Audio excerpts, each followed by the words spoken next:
In this guide, I'm going to show you how you can close all tabs in Safari on your iPhone using the new iOS 26 method that was introduced when iOS 26 did drop. If this guide does help you out, make sure to like the video and subscribe to the channel with all notifications on. It really does help the channel and lets us know that you want more content like this. We'd greatly appreciate it. And if at any point throughout this guide you do have any questions, just ask them down in the comment section below and we can help you out further. I'm going to be doing my best to reply to every single comment down there. But first things first, go and open up Safari, and what you're going to want to do is hit the tab icon, which is going to be that double square icon up in the top right corner to view all of your tabs right here. If you have a lot of tabs open, this page will show every single one, but instead of closing them one by one, there's actually a fast way to do this. Simply long press that double square button and it's going to pull up with an option that looks something like this, and choose close all tabs just like so, and it's going to show you how many tabs you have. Go ahead and select close all tabs again, and boom, as you can see, it closed every single tab for me. It's super quick and this works perfectly in iOS 26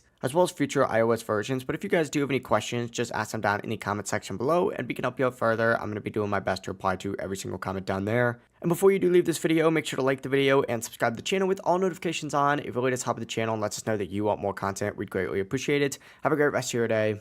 Peace.